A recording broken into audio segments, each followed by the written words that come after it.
Boa tarde a todas e a todos. Dando continuidade a nossos trabalhos na tarde de hoje, em relação ao professor Ricardo Schmidt, mais uma vez agradecer, professor, imensamente, em nome da SMEC, a sua presença aqui.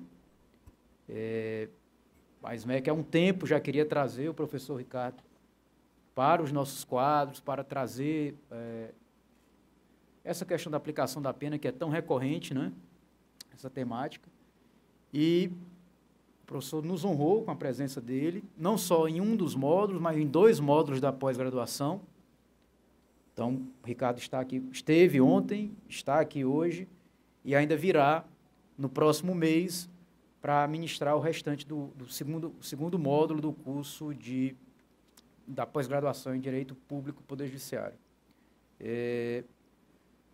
A gente sempre conversa com os colegas perguntando dicas, palestras, nomes, né, de quem gostaria de que nós trouxéssemos para a SMEC, e o nome do Ricardo sempre foi citado, sempre, né? É uma referência para todos nós, não só para quem atua na área criminal, para quem atua na área criminal é indiscutível, mas para todos que já prestaram concurso. O nome do Ricardo também é sempre lembrado como uma referência, né, na matéria penal, principalmente na sentença penal.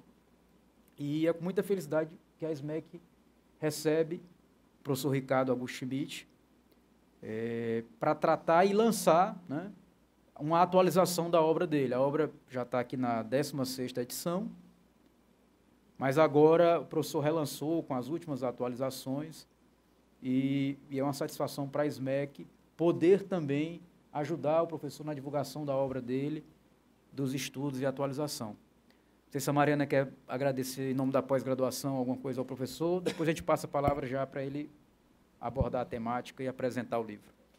Bom, primeiro eu agradeço a presença de todos. É sempre importante que a gente consiga estender as discussões e os debates da pós-graduação para um assunto mais maduro, ainda mais presente dentro da rotina profissional de cada um. E quando o professor Ricardo Schmidt aceitou fazer parte desse projeto da pós-graduação, além de ser muito honroso para a escola, é algo que é de muita valia para o programa e principalmente para a rotina profissional, para o dia a dia, na atuação de todos nós aqui, tanto servidores quanto magistrados. Professor, é sempre uma honra recebê-lo, espero que seja uma de várias oportunidades. Próximo módulo da pós-graduação já está a caminho. E é importante que a gente consiga fazer essa aglutinação entre o conhecimento teórico e a experimentação prática. E é por isso que a Escola da Magistratura tenta oferecer esse espaço e, principalmente, essas temáticas para que sejam cada dia mais e mais debatidas com cada vez mais profundidade. Professor, muito obrigada. Professor Ricardo, fique à vontade. Afinal, nós estamos aqui para ouvi-lo. Vamos lá. Antes de tudo, eu quero agradecer o convite que me foi formulado, já fiz isso ontem e hoje reitero aqui publicamente o contato que tive com o Alexandre quando ele me procurou para estar aqui presente. Prontamente, ele sabe disso, que eu disse para ele que era apenas um ajuste de datas, realmente, e felizmente eu consegui vir para cá, apesar de ter um contato no passado que não foi possível se materializar, mas dessa vez foi possível estar aqui presente. Mais uma vez eu agradeço pelo convite. Me senti, e como estou me sentindo em casa, até porque a turma é uma turma brilhante, quero agradecer a forma que eu fui recebido pelos colegas magistrados que estão na turma, pelos servidores que estão na turma, as discussões que nós tivemos em sala de aula. Vocês só abrilhantaram, sem dúvida nenhuma, os módulos, as discussões, o curso, e essa participação de vocês realmente é um diferencial.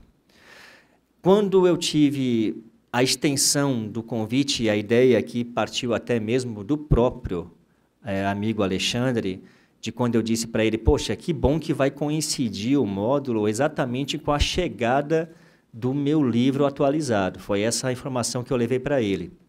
E ele falou, Ricardo, então vamos aproveitar e vamos fazer um lançamento da sua obra no evento, quando você estiver no curso de pós-graduação. Você aceita? Eu falei, estou à sua inteira disposição. Tanto que eu conheci o livro ontem aqui no stand, porque eu não tive ainda o contato físico com ele. Ele foi recém-lançado realmente pela editora, eu não recebi ainda o livro, em minha residência, e ontem tive a oportunidade de vê-lo pela primeira vez aqui no estande que foi montado aqui fora. Conversando e falando um pouco a respeito desse livro, eu quero apresentar para vocês como é que surgiu, até porque hoje, almoçando com o Alexandre, foi um questionamento que ele me trouxe de como que surgiu essa obra. E essa obra ela tem uma particularidade bem interessante. É uma história não tão feliz, mas isso já eu consegui superar muito bem, e hoje eu tenho a plena certeza de que nessa obra não existe só as minhas mãos escrevendo ela. Mas eu iniciei a magistratura em 1999, e logo que eu cheguei na Bahia, fui muito bem recebido naquele estado. Eu pensava em voltar para o Sul, que é o meu estado de origem, eu sou catarinense, mas não surgiu nenhum concurso para magistratura nos estados do Sul no primeiro ano que eu estava na Bahia. E acaba com a atividade judicante, a gente sabe que o nosso ritmo de estudo já não é o mesmo daquele concurseiro que está atrás de uma aprovação em concurso.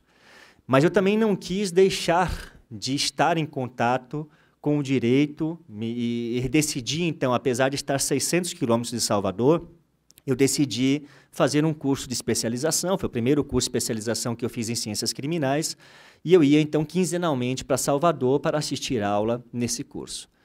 E esse curso, na época, ele foi uma parceria do Pódium, que é um curso de Salvador, bastante famoso na época, com o LFG, que então estava surgindo no mercado com o professor Luiz Flávio Gomes, que era o coordenador desse curso de pós. E eu iniciei esse curso de pós-graduação, e durante o curso de pós-graduação, dos contatos que eu tive com professores e tudo mais, conhecendo todos eles, lá no curso da LFG, no ano de 2001, já logo no primeiro ano do curso, teve um problema de um professor da área penal que não conseguiu continuar dando aula. E eu tive o prazer de ser convidado à época por Luiz Flávio Gomes para assumir esse posto de docente no curso LFG. Comecei no finalzinho de 2001 e não parei até hoje.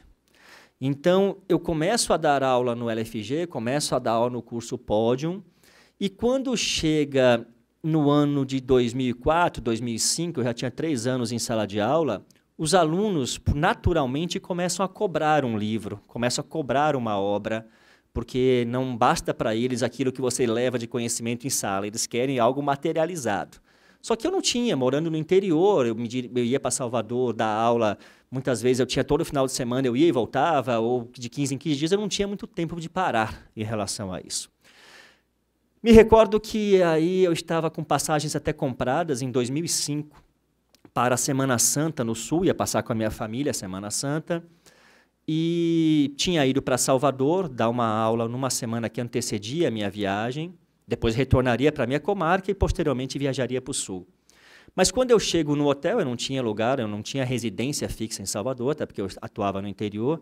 Depois de uma aula que eu dei no Pódium, que eu cheguei no hotel, eu recebi uma ligação de minha mãe, dizendo que o meu avô, que era a única referência que eu tinha no mundo jurídico, a única referência que eu tinha no mundo jurídico, porque foi advogado, e foi um incentivador para que eu fizesse faculdade de Direito, inclusive, o meu avô, que já tinha um câncer há algum tempo, ele não tinha passado muito bem, e ele estava, então, internado.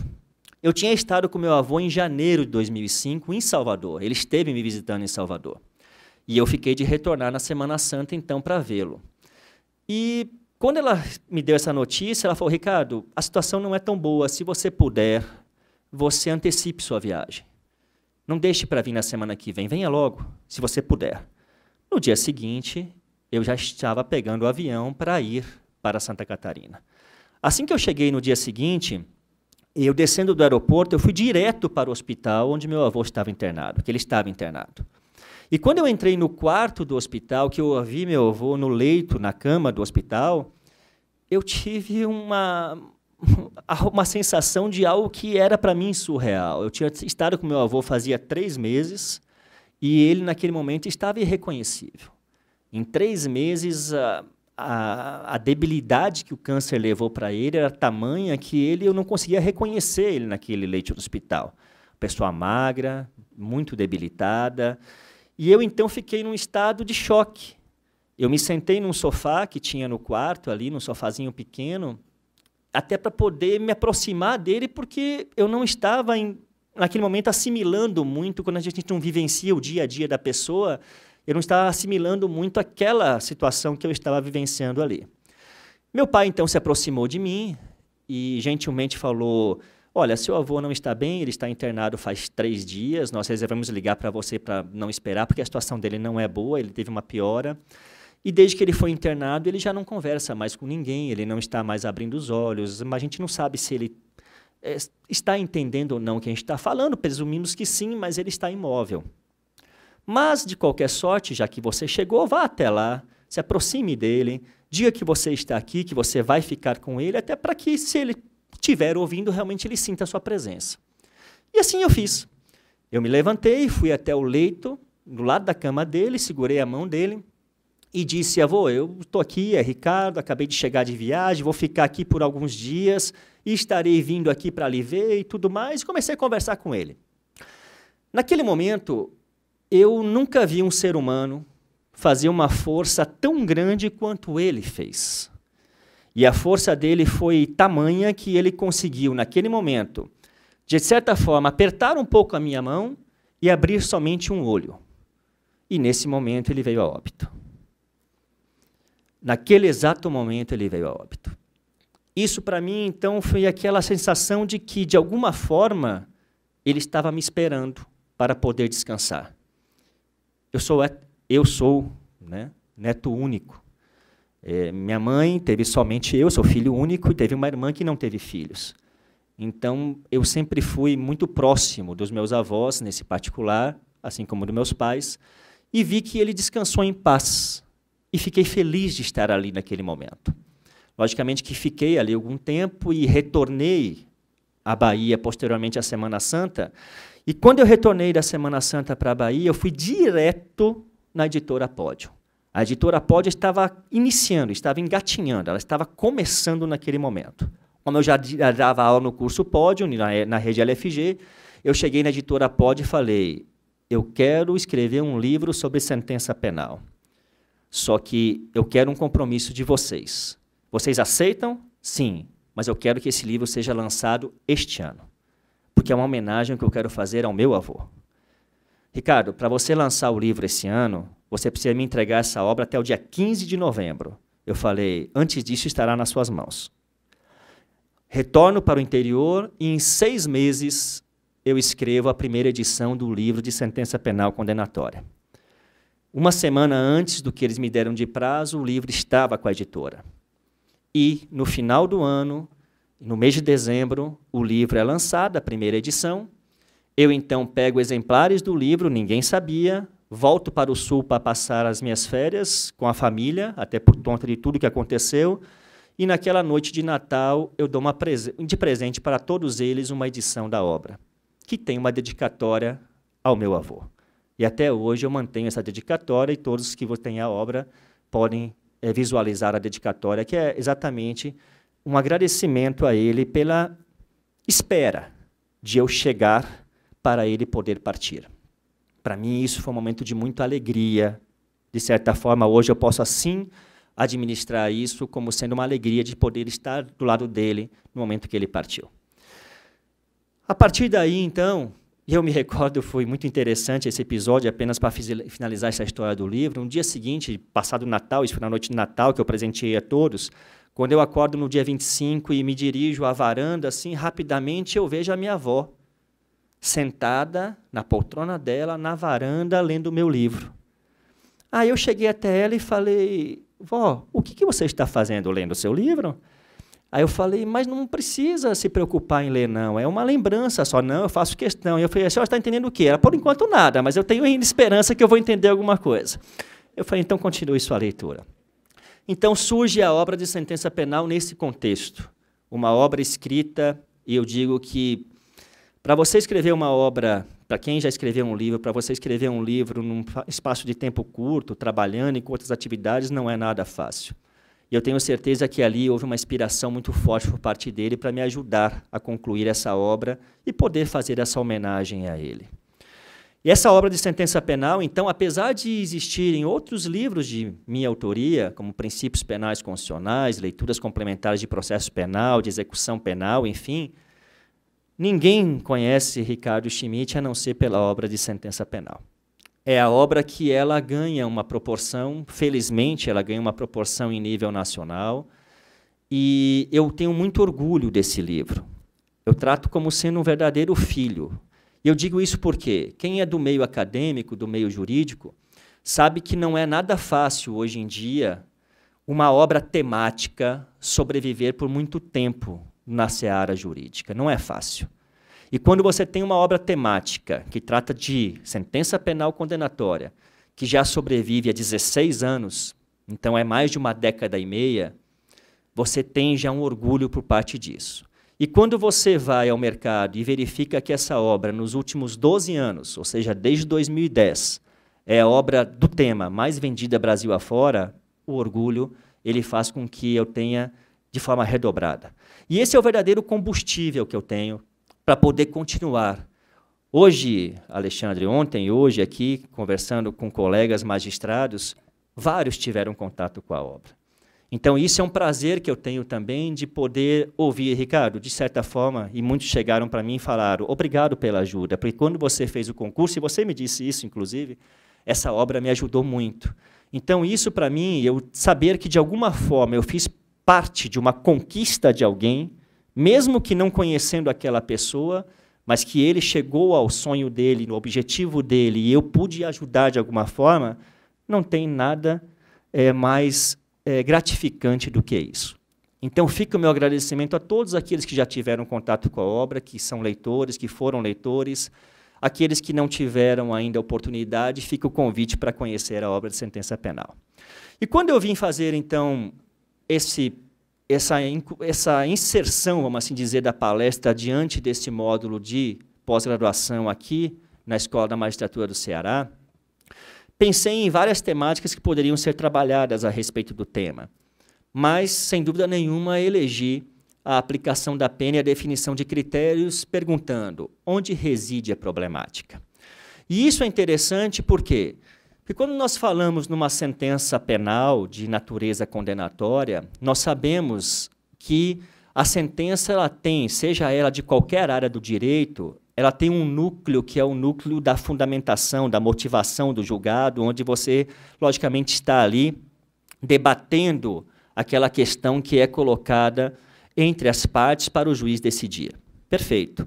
Mas quando a sentença ela é condenatória, é como se, finalizada essa parte de motivação, ou seja, quando há o reconhecimento da responsabilidade penal de alguém, da culpabilidade do agente, é como se dentro da sentença nascesse uma nova sentença.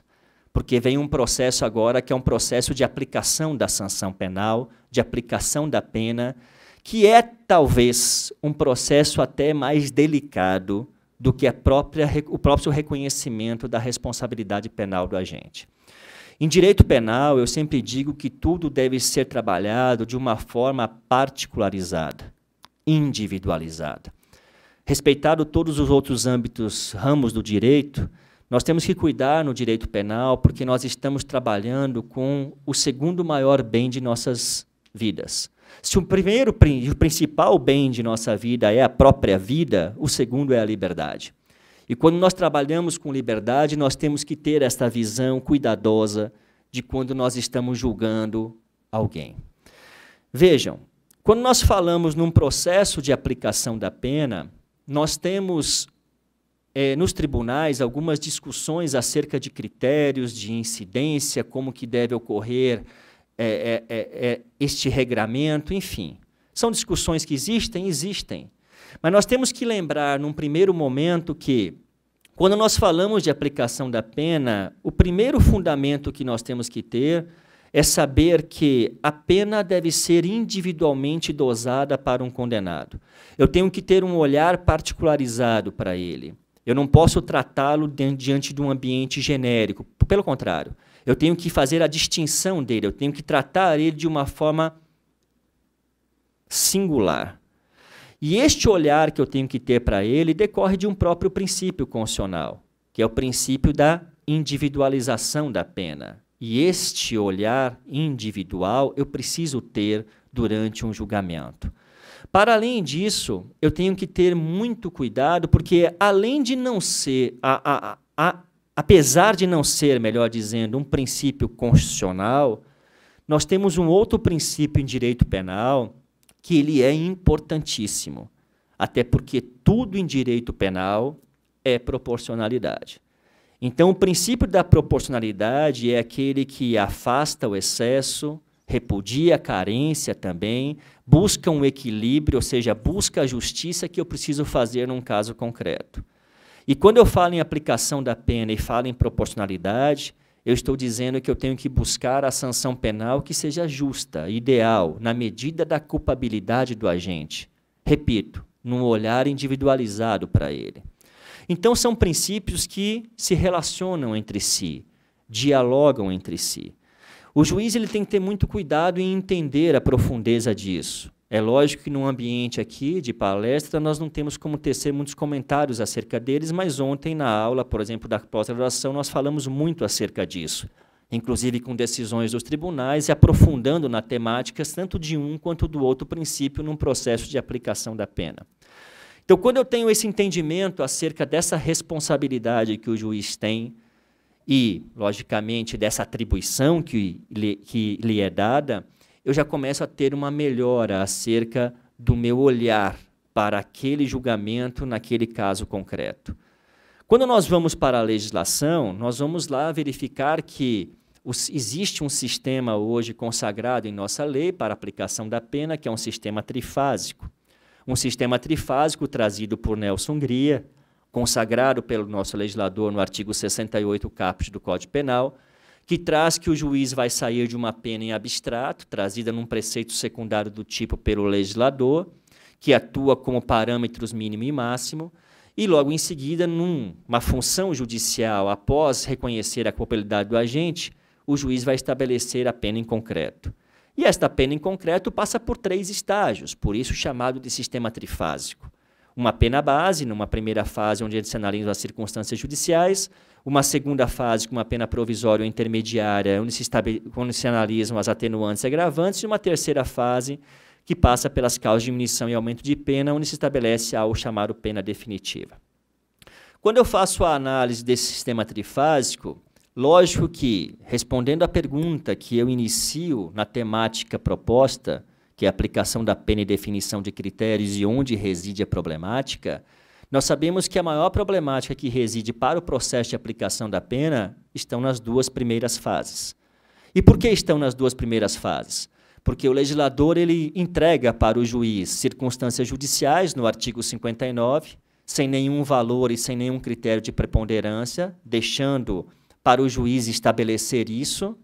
E, numa segunda fase, ele traz atenuantes e agravantes, as agravantes num rol taxativo, as atenuantes num rol exemplificativo, mas também sem valores estipulados em lei. Nós vamos olhar na nossa legislação e vamos encontrar valores somente para as causas de diminuição e causas de aumento, ou seja, lá no topo do sistema trifásico, na terceira e última fase. Nas 2 primeiras, cabe ao juiz, ao reconhecer alguma delas, estipular o valor e o critério de incidência, onde elas irão incidir. E isso, lógico, não olhando para o Tribunal de Justiça do Ceará, não olhando para o Tribunal de Justiça da Bahia ou de Santa Catarina, olhando para um cenário nacional, é lógico que isso pode trazer, diante de casos bastante próximos, bastante parecidos, penas o quê? Distintas. E isso acontece? Acontece. Isso é muito visualizado pelos tribunais superiores, sobretudo STJ, STF, que se deparam com casos muito parecidos e com penas absolutamente distintas. Então, isso causa o que nós chamamos de insegurança jurídica. E essa insegurança jurídica ela tenta ser o quê? Contornada, de alguma forma, pelos tribunais superiores, e para que eles possam, de alguma forma, buscar o controle disso, eles começam a estabelecer alguns critérios. Alguns critérios que não sejam critérios absolutos, que não sejam critérios que vão engessar o magistrado, e nem poderia ser diferente. Mas eles colocam um norte para que o juiz possa ter, no seu julgamento, seguir determinada coerência e poder estabelecer um patamar de isonomia entre julgamentos que vêm Brasil afora. Vejam que o processo de aplicação da pena, ele é um processo histórico, é um processo evolutivo e é um processo de transformação.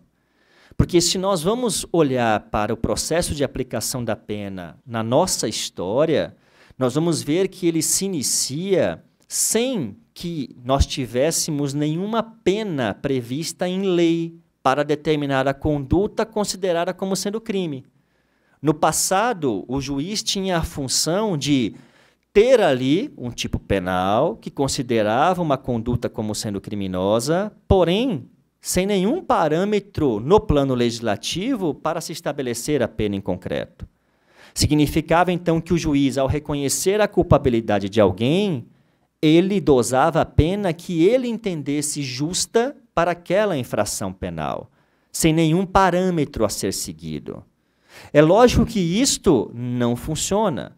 E não funciona porque nós começamos a ter o quê? Julgamentos até mesmo arbitrários, a partir do momento em que se fixam penas muito altas ou até mesmo muito brandas para crimes que ocorrem em toda parte do nosso país, em regiões distintas. O nosso sistema, então, ele evolui e muda. E muda para o quê? O legislador, vendo isso, e para tentar coibir essa situação, ele começa a estabelecer condutas criminosas com penas pré-fixadas. Ponto.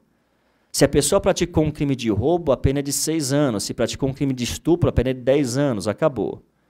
A posição do juiz naquele momento era tão somente o quê? Decidir acerca da responsabilidade penal ou não do agente. Decidida a responsabilidade penal do agente, a pena era estabelecida pela própria lei. O juiz ele não tinha nenhuma margem de discricionariedade para fundamentar a pena. Esse sistema também não funciona. Até porque no plano fático concreto, os crimes se desenvolvem de forma bastante distinta.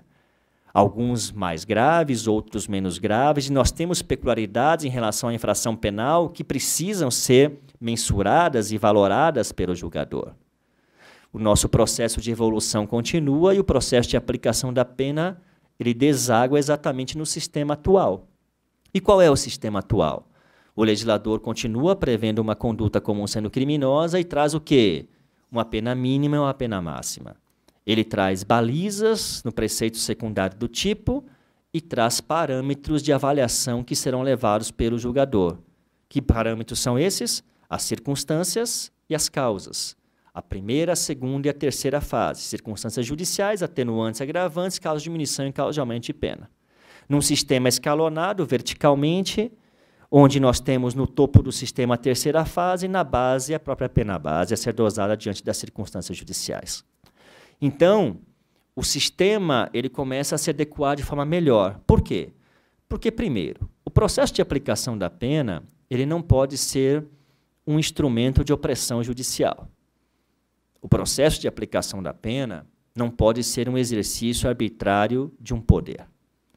O processo de aplicação da pena ele exige uma atividade discricionária e vinculada do julgador. É isso que o juiz tem que fazer. E quando nós temos, então, hoje, uma certeza de que o processo de aplicação da pena se submete a uma atividade discricionária e vinculada do julgador, nós entramos, então, naquilo que pode responder toda a nossa indagação a respeito de onde reside a problemática. Por que isso? Porque se os tribunais superiores eles trazem para nós alguns parâmetros estabelecidos em busca de uma segurança jurídica, parâmetros esses que não se revelam em hipótese alguma como sendo absolutos, e aqui me refiro ao quê? Me refiro a circunstâncias judiciais na primeira fase, em número taxativo de 8 circunstâncias, onde os tribunais estipulam como sendo o ideal, como um patamar mínimo para cada uma das circunstâncias, um patamar de 1/8. E essa fração de 1/8, ela surge exatamente por quê? Porque são 8 circunstâncias judiciais. São 8 circunstâncias judiciais sem valores e sem critério de preponderância no artigo 59. Significa dizer que o STJ e o STF chegam à conclusão que todas elas têm o mesmo valor. Se elas têm o mesmo valor perante a lei, E se são em número de 8, significa dizer que cada uma delas vale uma parte de 8. Então surge esse fator, esse valor de 1/8 como sendo um valor ideal, pelo menos mínimo para cada circunstância que seja reconhecida como desfavorável. Ah, Ricardo, mas eu estou vendo a jurisprudência do STJ que já está trabalhando com um paradigma diferente, de um patamar de 1/6. É isso mesmo? Sim. Nós temos hoje julgados do STJ que trabalham não mais com esse 1/8, e sim trabalham com um patamar de 1/6 para cada circunstância judicial. E aí a pergunta muitas vezes é, por que então o STJ vem estabelecer o patamar de 1/6 agora nos seus julgados? Porque o STJ, quando traz esse patamar de 1/6, permitindo ao juiz que, de forma fundamentada, diante da gravidade em concreto da infração, ele possa estabelecer um patamar superior àquele mínimo estabelecido de 1/8, ele está olhando, os tribunais superiores estão olhando para o sistema trifásico como um todo. E quando esse olhar recai sobre um sistema trifásico como um todo, que ele é escalonado verticalmente, onde a fase seguinte sempre será maior do que a anterior, se traz o entendimento que, quando eu olho para a última etapa que está no topo, que são as causas de diminuição e causa de aumento, se verifica claramente em nossa legislação algo que é óbvio. E o que é óbvio? Se as causas de aumento de pena estão no topo do sistema trifásico, e quando eu vou olhar para a minha legislação, tanto no Código Penal, na parte especial, ou em qualquer outra lei penal extravagante, eu vou descobrir, em nosso sistema legal vigente, que a menor causa de aumento que eu tenho é 1/6. Esta é a menor causa de aumento que eu tenho. Eu tenho causas de aumento de pena de 1/6, de 1/5, de 1/4, de 1/3, de metade e 2/3. A menor é 1/6. Não existem causas de aumento de pena de 1/7, de 1/8, de 1/10, não. A menor é 1/6. Se a menor causa de aumento prevista na lei, no nosso ordenamento vigente, é 1/6, e se aplica para uma causa de aumento que está no topo do sistema trifásico, esse valor de 1/6, ele é trazido hoje como sendo ideal pela jurisprudência para a segunda fase, porque as atenuantes e agravantes também não possuem valores definidos por lei. Razão pela qual surge a fração paradigma de 1/6 como sendo a ideal para atenuante e agravante. Por quê? Porque nunca irá suplantar uma causa de aumento de pena em valor fracionário. E este valor de 1/6 surge também como possível para o juiz estabelecer na primeira fase nas circunstâncias judiciais, porque, de certa forma, também ele não estará suplantando o valor a ser atribuído na segunda fase para uma atenuante ou uma agravante.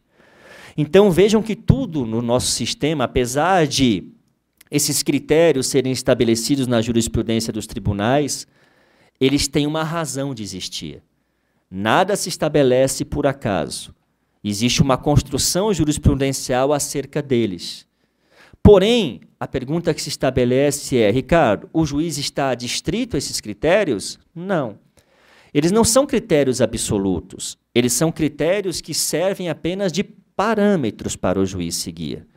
Mas quem está julgando o caso concreto é o magistrado sentenciante.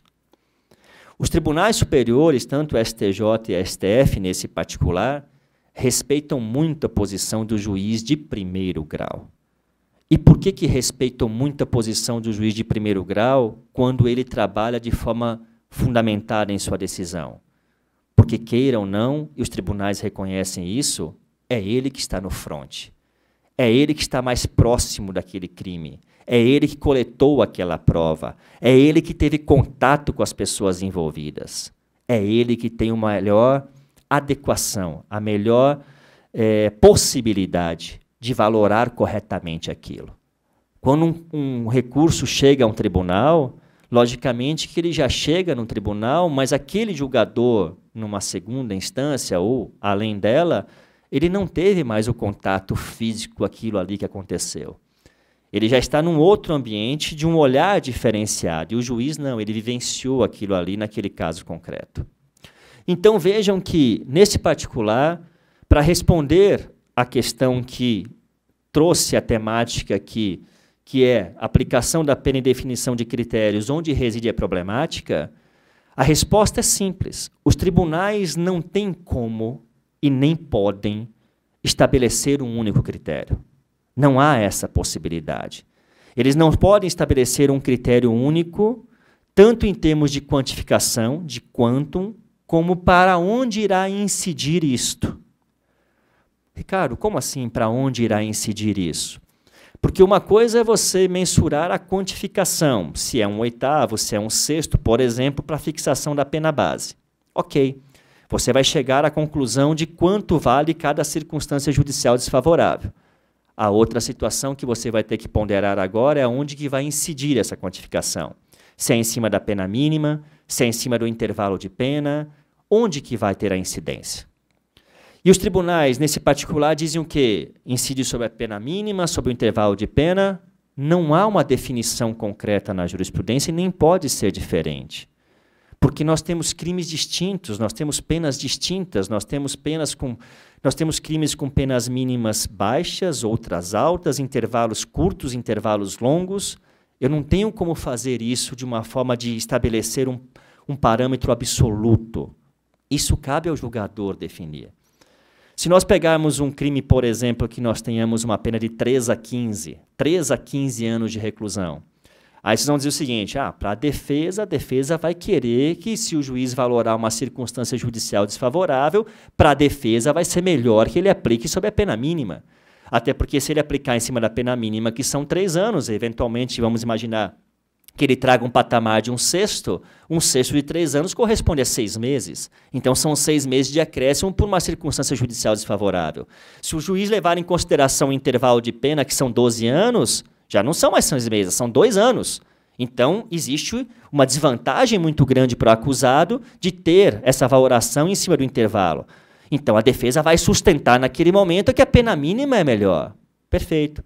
Só que esse mesmo defensor, depois, se ele for defender um outro acusado que está sendo julgado por um crime de latrocínio, que a pena é de 20 a 30, ele já vai defender que o critério ideal tem que ser no intervalo. Porque se eu jogar em cima da pena mínima, que são 20 anos, vai ser bem prejudicial a ele. Então, o intervalo para ele, que são 10 anos, é muito mais favorável. Então, vejam que isso vai mudar muito de crime para crime. Quem vai ter essa noção exata do que deve ser feito é o julgador, é o juiz, de definir o critério e a forma de incidência em busca sempre do quê? Na medida da culpabilidade do agente, em busca da repressão daquele delito, da pena justa que ele tem que alcançar naquele crime.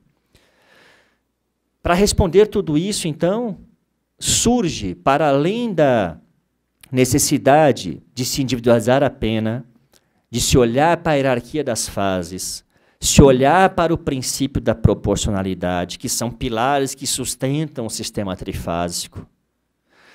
Estar atento aos critérios trazidos pelos tribunais para se estabelecer parâmetros não absolutos, mas que sirvam de base para o juiz em cada uma das etapas, a grande definição daquilo que vai ocorrer no caso concreto e para resolver toda essa problemática do magistrado reside em algo bastante simples, mas que muitas vezes nós, magistrados, pecamos bastante, que é a motivação da decisão judicial. Nós temos que eleger de forma fundamentada. A motivação, e quando eu externo o meu entendimento em determinado julgamento que eu estou à frente dele, a motivação é que vai exalar exatamente o meu sentimento. E sentença nada mais é do que sentimento. O juiz externa o sentimento dele por meio de uma decisão judicial chamada sentença. E quando eu estou motivando corretamente, lembrem, a motivação ela é uma garantia. Ela é uma garantia que se estabelece para o quê? Para evitar os excessos, para evitar as falhas de raciocínio, para evitar os erros de avaliação, os vícios do julgamento, a permitir, logicamente, que um órgão colegiado, posteriormente, num segundo olhar, possa avaliar aquele julgado. Aquele julgado, então, nosso, de definição de critério, de incidência, o que deve ser aplicado ao caso concreto, nós temos que nos ater, nos debruçar muito no nosso julgado acerca de externar a nossa opção, o nosso sentimento, a nossa motivação. A motivação, então, ela é, para mim, talvez o que mais hoje nós esquecemos, muitas vezes, de fazer em nossos julgados. Recentemente, eu participei de um evento do STJ, e nesse evento do STJ, em que todos os ministros estavam da área criminal, da terceira seção criminal reunida, eu fui surpreendido neste evento do CNJ com uma questão que teria sido submetida à terceira sessão. E a questão que foi submetida à terceira sessão era exatamente o quê? O STJ, num julgamento de turma, levou para a terceira sessão um caso concreto onde eles resolveram, ou melhor dizendo, o relator estava propondo que o STJ, diante da terceira sessão reunida, estabelecessem critérios para a fixação das penas Brasil afora. Ou seja, que os critérios fossem critérios definidos. Qual será o patamar, qual será o campo de incidência, como o juiz deve atuar, isso valendo para todo e qualquer crime. Quando eu ouvi aquilo, eu levei um susto. Até porque eu disse, isso não vai dar certo. Não tem como dar certo isso. Até porque a aplicação da pena não é uma operação matemática em que 2 mais 2 são 4 e ponto final. Se assim fosse, bastava que o juiz, então, decidisse acerca do mérito no que tange a responsabilidade penal e se inseriam os dados para um programa de computador resolver. Porque se nós estamos numa operação matemática, basta isso. E eu fiquei com aquilo na cabeça. E quando eu tive essa notícia nesse evento do STJ, eu saí dali preocupado até com essa situação. E não deu outra, porque, além de mim, tinham outras várias pessoas nesse evento, e o STJ foi bombardeado em vários artigos que foram escritos a partir desse evento, exatamente para mostrar para ele que, se ele fizesse isso, nós teríamos um processo muito preocupante diante da justiça brasileira. Felizmente, agora, recentemente, o evento não faz muito tempo, faz uns 2 meses atrás. Recentemente, agora, esse caso da terceira sessão foi retirado e voltou para a turma para julgar somente o caso concreto. O STJ retrocede bem, e retrocede bem. Até porque, como eu disse, não há como nós estabelecermos aqui uma receita de bolo. Não tem como estabelecer uma receita de bolo. Cada caso é um caso. Eu tenho que olhar para vetores, causas, circunstâncias que dizem respeito ao fato praticado pelo agente, e nós temos que lembrar que, quando eu estou julgando alguém no que tange a definição da pena a ser aplicada para ele, nós temos uma mescla entre direito penal do autor e direito penal do fato. Isso é uma realidade que se impõe pela lei e que é ratificada pelos tribunais superiores. Então, é aquele olhar que recai sobre o agente que praticou o fato, a pessoa dele, e o fato praticado por ele. Significa dizer que nós, no plano, enquanto juízes, nós temos uma atribuição de estabelecer a pena justa, a pena concreta, olhando para o fato concreto, mas se preocupando somente com a sua gravidade em concreto. Nós não podemos olhar nada no plano abstrato. Nós temos que individualizar a conduta dele, olhar para o agente que praticou e a ação ou omissão praticada por ele, ou seja, a conduta praticada por ele, e todas as vertentes, tudo aquilo que surge em relação a esse fato. É esse o nosso papel enquanto magistrado. Diversamente do que acontece quando nós temos firmado um entendimento de demandas de massa, e isso acontece muito no judiciário, na área criminal, isso não pode acontecer, jamais pode acontecer. Eu não estou dizendo que eu não posso afirmar o meu entendimento acerca se incide ou não e quando incide a causa de aumento do emprego de arma de fogo no roubo, quando é tráfico, qual é a quantidade, para mim, ideal, ou as condições para que eu defina se aquela pessoa é traficante ou não. Isso é uma coisa. Mas quando eu tenho o julgamento e, sobretudo, nessa temática, aplicação da pena, quando eu estou tratando da aplicação da sanção, eu tenho que ter o maior cuidado, porque cada caso é um caso, cada pessoa é uma pessoa. E esse tratamento eu tenho que fazer de forma o quê? Individualizada, distinguindo, particularizando aquilo naquele meu cenário de julgamento. Lógico que, diante de tudo isso, eu não posso, em hipótese alguma, esquecer também da vítima, quando existente no processo.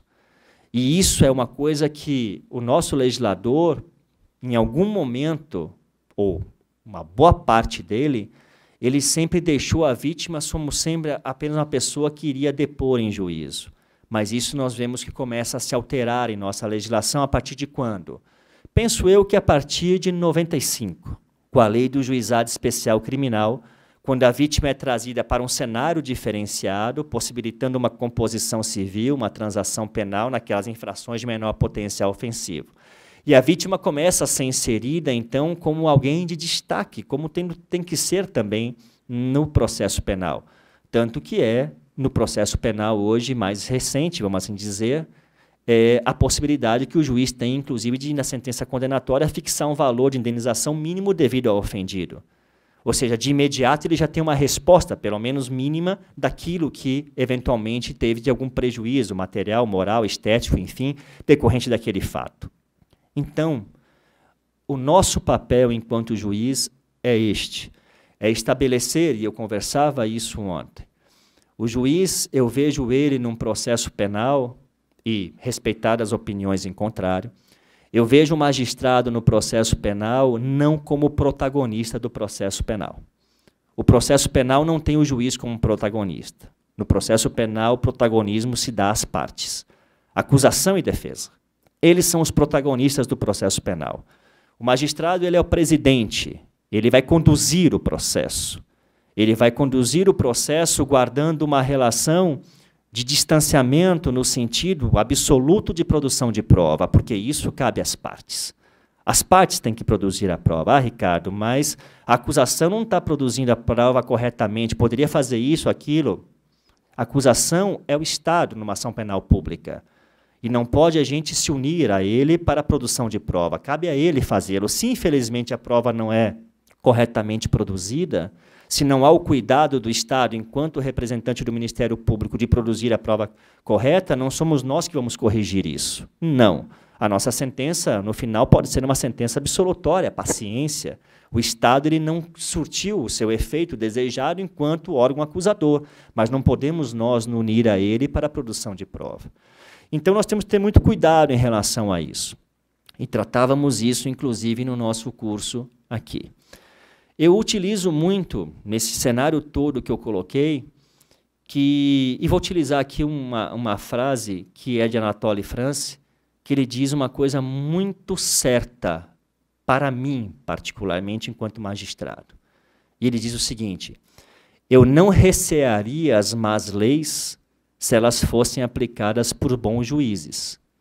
A lei é morta, o magistrado vivo. E essa é a grande vantagem que ele tem sobre ela. E é exatamente isso. Nós, juízes, nós estamos ali para aplicar o direito. A lei, ela está prevendo um plano abstrato de normas. Mas o caso concreto, a evidência concreta, nos leva, através da nossa motivação, que é externar o nosso sentimento, fazer a justiça. E essa justiça tem que ser feita na seara criminal, caso a caso, olhando efetivamente, particularmente para cada um dos casos e cada um daqueles condenados. Para encerrar, eu vejo aqui, tem muitos alunos aqui de faculdade, é isso? É isso mesmo? Então, para encerrar, aos que hoje estão aqui assistindo a palestra e que são alunos de faculdade e que, eventualmente, querem seguir alguma carreira, seja da magistratura, seja do Ministério Público, seja de procurador, seja de delegado, enfim, mas que querem partir para o concurso público, e tem muitos aqui que querem, só para me ter uma noção, levantem a mão, por gentileza. Nossa, bastante. Ok. Eu sempre digo que o concurso público hoje, ele atrai muitas pessoas, e quando a gente tem essa atração, a gente, quando se estabelece e entra para fazer concurso público, muitas vezes a gente se surpreende pela quantidade de inscritos hoje num concurso público. Isso nos causa um temor. Não tenho um temor em relação a isso e nunca tenho em relação a isso. Eu diria para vocês que, se eu puder fazer uma redoma em que a aprovação do concurso público ela está submetida a um sucesso de 100%, eu diria que uma parte de 10% desse queijinho que eu vou tirar, uma partezinha de 10%, eu estou atribuindo a um requisito que muitos vão dizer que não existe, mas eu vou dizer que sim, que é o que eu chamo de sorte. A sorte existe? Existe, e eu sou uma prova de sorte. E eu sou uma prova de sorte porque eu fui aprovado no concurso da magistratura com 6 meses de formado. Na minha época, eu praticamente tinha saído da faculdade, não se exigia o que se exige hoje. E quando eu vim fazer concurso na Bahia, é porque aqui não se exigia nada. Eu poderia fazer concurso bastando que eu fosse bacharel em Direito. Nos estados do Sul, já não. Eu tinha que ter 2 anos de formado, lá já existia essa previsão mesmo, antes de se prever os 3 anos que hoje é exigido. Quando eu vim para a Bahia, então, peguei um amigo e vim fazer um concurso da magistratura na Bahia e falei para ele, vamos aproveitar e ficar em Salvador 5 dias, porque a gente conhece Salvador, até porque a gente está estudando num ritmo aqui alucinante, estávamos fazendo o curso junto, e a gente faz a prova e pelo menos fica mais 2 dias em Salvador para conhecer. Feito, feito. Viemos para Salvador, fizemos a prova objetiva, retornamos depois para o Sul, e felizmente ou infelizmente, não sei ao certo, para mim, infelizmente, eu fui o único que fui adiante, ele já ficou na primeira fase. Veio, então, 1 mês depois, a segunda fase, retornei a Salvador, fiz a prova de sentença cível, voltei para o meu estado de origem, esperei o resultado e fui aprovado. A terceira fase surge, que era a prova de sentença penal. E, por ironia do destino, eu sabia que eu tinha chegado ali no meu limite. Porque direito penal, naquele momento, era o meu ponto mais fraco. Quando eu olho para isso, eu fico pensando um pouco do porquê que isso aconteceu comigo naquele momento. E eu, particularmente, eu tenho uma resposta. Respeitadas as ausências, logicamente, mas a minha base de direito penal na faculdade não foi tão boa. E creio que quando você tem uma base de uma matéria em faculdade, seja ela penal, civil, tributário, trabalhista, quando você tem um bom professor que ganha a turma, que lhe entusiasma para estudar, você se dedica àquilo e você busca o conhecimento. E eu não tive isso em direito penal. Eu estava começando a caminhar no direito penal agora nos cursos preparatórios que eu estava fazendo na época, mas não era o suficiente para aprovação num concurso. Naquele momento, então, só me restava uma única possibilidade, e algo que eu tinha que fazer diuturnamente para poder buscar a aprovação na terceira fase. E o que eu passei a fazer? Rezar. Comecei a rezar muito. Comecei a rezar e pedir a Santo Antônio, eu sou devoto do Santo Antônio desde que eu me conheço por gente, e eu sempre dizia, Santo Antônio, eu nunca lhe pedi nada, eu só lhe agradeci, mas agora eu vou lhe pedir. Por favor, me ajude. Nessa sentença penal precisa cair um crime contra o patrimônio, um crime sexual, é o que eu sei. Se não vier isso, vai ter problema.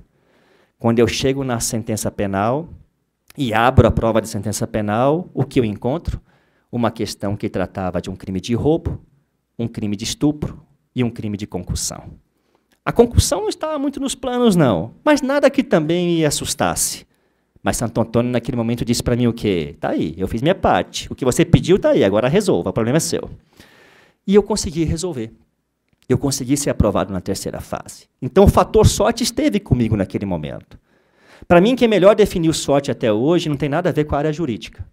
Para mim, quem definiu sorte é uma pessoa chamada Tiger Woods. Tiger Woods, para quem não conhece, é um jogador de quê?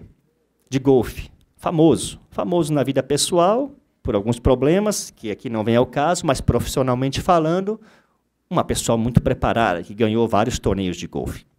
E ele, depois de ganhar um torneio de golfe, o repórter vai até ele e pergunta para ele, Tiger, tudo bem que você é um cara que joga muito bem, tem uma tática, uma técnica apurada, mas eu cobri 5 torneios seus. Você ganhou 4 torneios seguidos. E acertar essa bolinha lá naquele buraquinho lá longe, você é um cara de muita sorte. E ele responde para o repórter, não sei se eu tenho sorte. Só sei que quanto mais eu treino, mais sorte eu tenho. Ele definiu sorte. A sorte por si só não vai resolver nada. Mas a sorte aliada ao conhecimento, ao preparo, ela é o diferencial. E, logicamente, que, voltando àquela minha pizzazinha, que eu tirei 10%, os outros 90% para quem quer fazer concurso e que são alunos, tenham certeza que nós vamos ter que acreditar algo chamado conhecimento. Isso é fato. O conhecimento, a busca pelo conhecimento. Se eu tenho oportunidade de estudar 1 hora por dia, ótimo. Se eu tenho oportunidade de estudar 2, perfeito. Se eu posso estudar 10, excelente. O que eu não posso é deixar de buscar o conhecimento diário. Há muito tempo atrás, eu indo para algum curso, naquelas revistas de bordo de avião, eu me deparei com uma entrevista de uma pessoa chamada Arthur Rubinstein. Eu nunca tinha ouvido falar, ele já é falecido, na época também já era falecido, mas se comemorava algum aniversário, alguma coisa específica de uma última entrevista que ele deu, na altura dos seus 90 anos de idade, na época, e que ali estava se dizendo que se ele estivesse vivo, estaria com tantos anos, e ele era um pianista muito famoso, que girou o mundo fazendo concertos. Eu, particularmente, não o conhecia, mas li a entrevista, a última entrevista que ele deu na altura dos seus 90 anos, para aquela revista específica. E uma das perguntas que foi feita para ele foi o seguinte: Seu Arthur, o senhor que já deu concerto por todas as partes do mundo, me diga uma coisa, o senhor ainda toca piano diariamente? E aí ele responde para o repórter: meu filho, se eu deixar de tocar piano um dia, eu sinto a diferença. Se eu deixar de tocar piano por 2 ou mais dias, o meu público vai sentir a diferença. Como eu sou um professor também de cursos preparatórios, eu não tive como não associar os meus alunos. Porque se você que quer buscar um concurso público, deixar de estudar por um dia, você sente a diferença. Se você deixar de buscar o conhecimento, de estudar por mais de um dia, 2 ou mais dias, cuidado. A banca examinadora vai sentir essa diferença. Isso é uma realidade. Então, você que escolheu, sejam aqui agora estudantes, sejam os profissionais que já são magistrados, enfim, assistentes, se nós escolhemos o ramo do direito, o contato com ele tem que ser diário.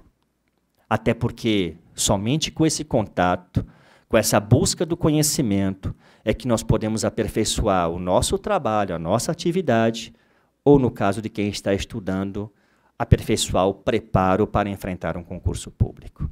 Agora, os obstáculos vão existir na vida sempre. E nós vamos, muitas vezes, não conseguir passar esses obstáculos. Mas nunca se deixem desanimar. Se você tem um sonho, e o sonho é chegar na magistratura, e eu fico muito feliz, e dizia isso para Alexandre, para mim é muito gratificante ver alunos, hoje juízes, muitos juízes que vêm até mim falar que foram meus alunos ou que foram leitores de minha obra e que eu sei, como eu disse aqui, que de alguma parte eu fiz, contribuir um pouco para que ele chegasse àquele objetivo. De igual modo, quando você tem esse sonho enquanto estudante, enquanto buscando um concurso público, nunca desista desse sonho. Porém, faça o seu melhor, não faça só o possível, faça o melhor. Busque sempre fazer o melhor. Se alguém de vocês já leu, e aqui voltando rapidamente aqui de uma das obras de Augusto Cury, que é aquela Nunca Desista dos Seus Sonhos, ali tem um diálogo bem interessante, que ele narra de uma criança que foi até um sábio no alto de uma colina e perguntou para o sábio: sábio, vem cá, por favor, meu mestre, me diga uma coisa, qual é o tamanho do universo? E aí o sábio coloca a mão no ombro dele, lança um olhar sobre o horizonte e diz: meu filho, o universo tem o tamanho do seu mundo. Responda isso para uma criança. A criança se volta para ele e diz: sim, mas qual é o tamanho do meu mundo? E ele diz: o tamanho do seu mundo é o tamanho dos seus sonhos. Quem é de nós que não tem sonhos? Todos nós temos sonhos. O sonho alimenta a alma. Nas palavras de Gandhi, um homem sem sonhos é o mesmo que o céu sem estrelas. Todos nós sempre teremos um sonho de alcançar um objetivo. Então, se este é o sonho, vamos em frente com ele. Agora, busquem fazer, como eu disse, o melhor de vocês. E fazer o melhor de vocês é, diferentemente do que muito pensam, não é você se preocupar com o seu vizinho ao lado. Nem se preocupe com ele, se preocupe com você. E Alexandre sabe disso, os demais colegas que estão aqui sabem disso. Concurso para magistratura, por exemplo, você concorre com todo mundo apenas na primeira fase, o restante é você contra você. Porque é você buscar uma nota mínima, e se você alcançar essa nota mínima, você vai sendo aprovado nas fases.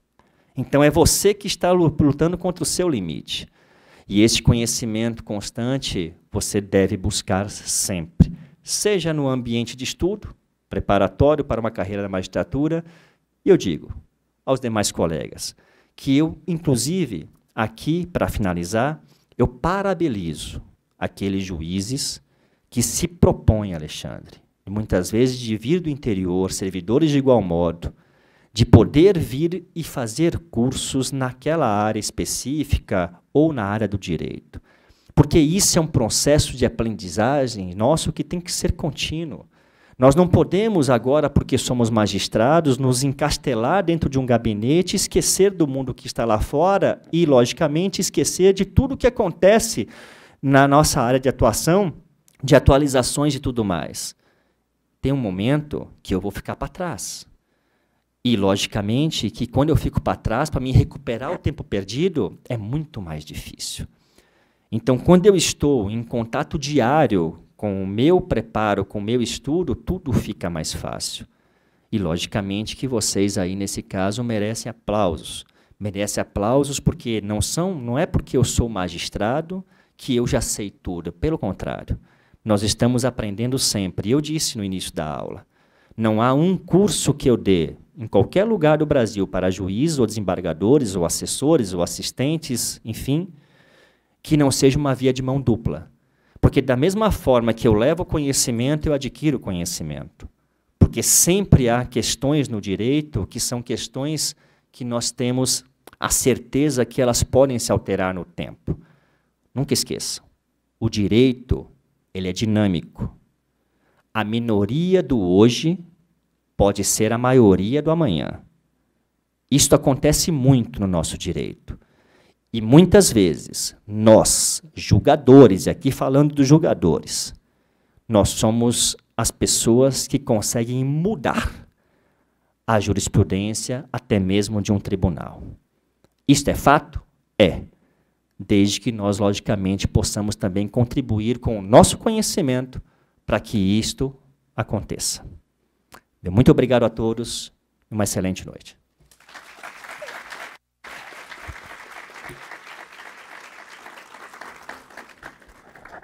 Pessoal, agradeço a presença de todas e todos. O professor, temos as obras ali, a obra do professor sendo vendida pelo nosso caro Luciano, e o professor vai ficar à disposição para quem quiser pegar um autógrafo, uma dedicatória especial do professor Ricardo Schmidt. Tá bom? Boa noite a todos e a todas.